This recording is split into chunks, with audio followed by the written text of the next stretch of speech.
What is up, everyone? Welcome back to Whales and Locks. And in today's video, we're going to be doing something a little bit different. This time I'm going to be reacting to Andy Katz's Power 36 that came out January 25th.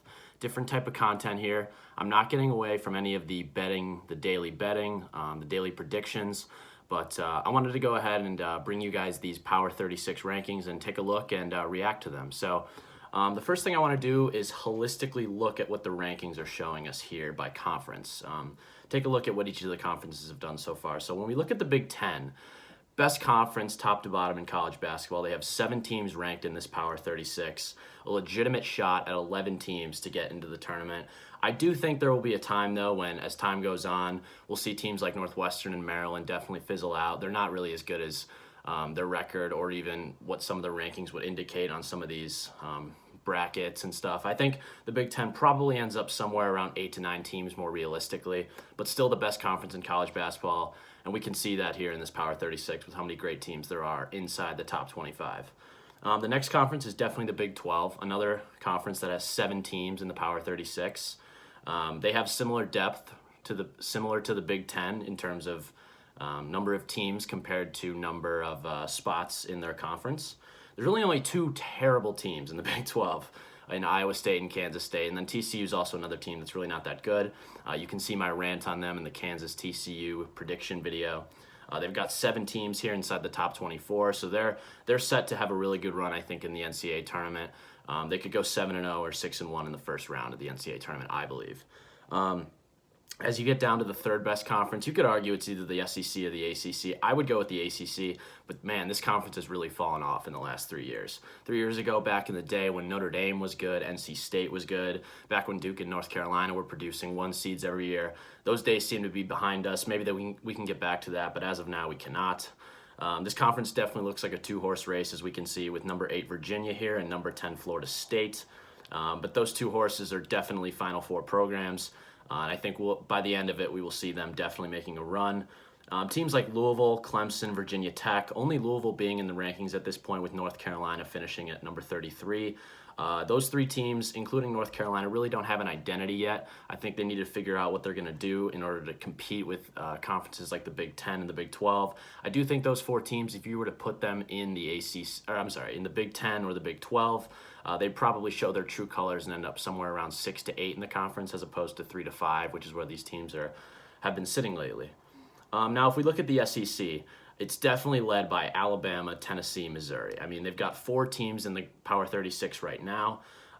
These 3 teams could definitely make a run, specifically Alabama and Tennessee. I think Missouri probably falls off a little bit by the end of the year. But some sleeper teams to watch in March in this conference, certainly LSU, led by an unbelievable bucket getter in Cam Thomas. And then Florida. Florida's been making a lot of good moves lately, and I think these 2 teams can definitely win a couple games in the tournament as well. Now, if we look at the Big East, a conference that is incredibly top-heavy, led obviously by number 3 Villanova here. And then if you go a little bit further down, you see teams like Creighton, UConn, we even see Seton Hall. I think Seton Hall is one of those teams that's incredibly underrated, sitting at 27. Sorry, that says 37. 27 in the Power 36. Their previous week, they did lose to Creighton and Villanova, unfortunately, in just two unbelievable games. They kind of blew it. But yeah, that's how the Big East sits right now. Seton Hall is definitely a team to watch going forward. And then the final conference that I want to talk about briefly is the Pac-12. This conference has fallen off significantly in the last 10 years. This used to be one of the Power 5s. You could argue it still kind of is, but definitely doesn't produce those same top-heavy teams like they used to.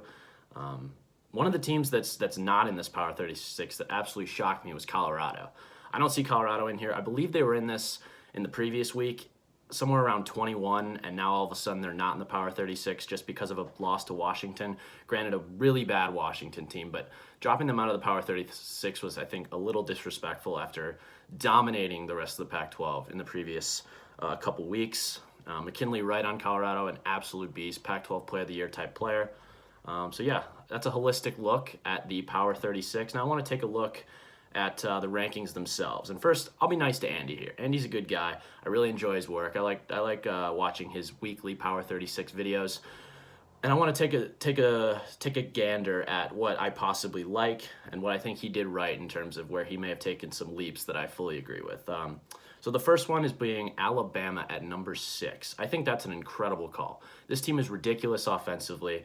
They played their worst game of the year. Granted, this was before the rankings or after the rankings came out. When they played Kentucky, they played probably their worst game. And they still won by 11. I mean, this team has absolute capability of being a 1 seed in the NCAA tournament. So I love that he put them at 6. You could even argue they could be 5 or 4. We'll say 6 is good though. Another thing I really like Andy did is he put Iowa at 9. After their loss to Indiana, they looked terrible at the end of that game. Indiana's not really a good college basketball team.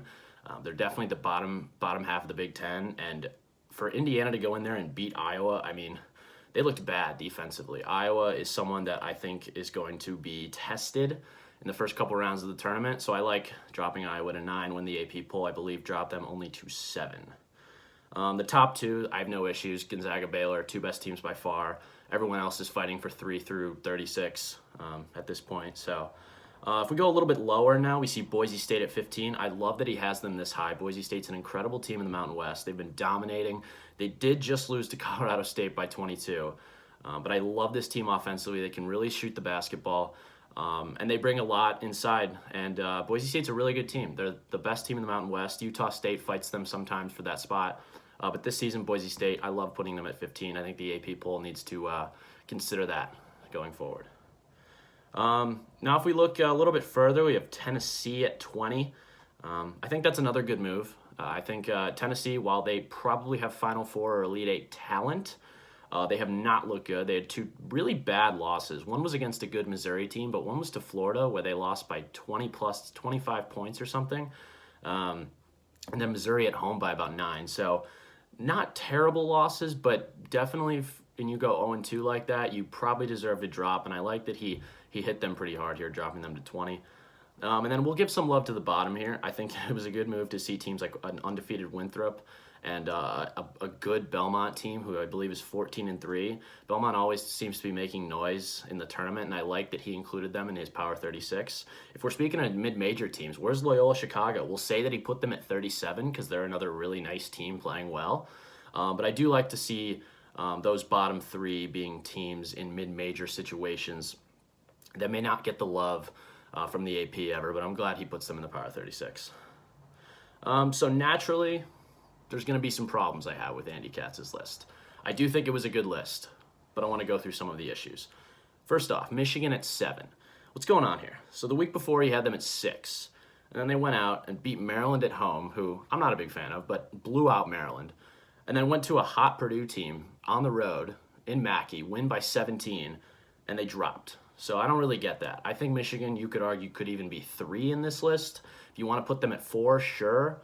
If you even want to put Bama ahead of them, okay. Villanova, maybe 5, but 7 is too low. I don't understand that one. Florida State at 10. This one isn't like a hate thing. I think it's more of just I think they should be higher. This team feels like they're maybe playing the best college basketball right now outside of Gonzaga and Baylor.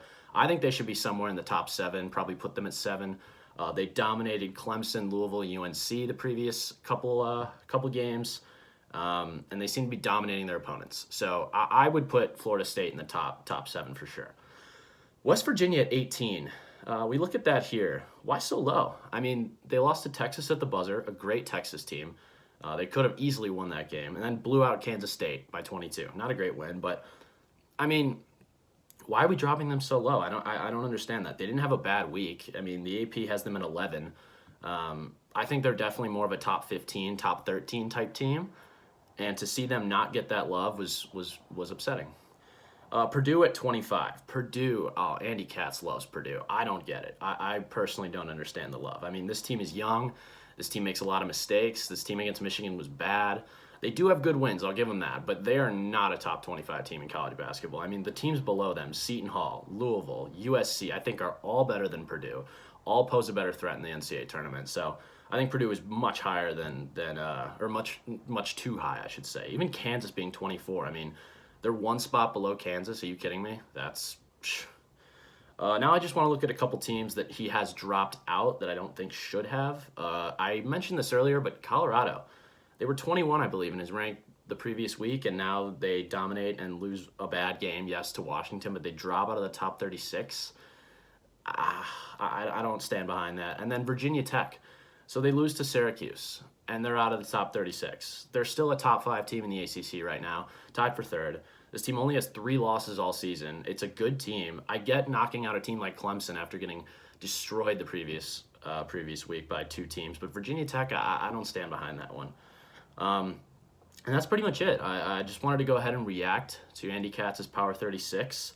I love Andy Katz. I think he does a great job, and I thought it would be interesting to maybe take a look at it. So if you guys enjoy this type of new content, let me know in the comments if you have anything else you want me to react to.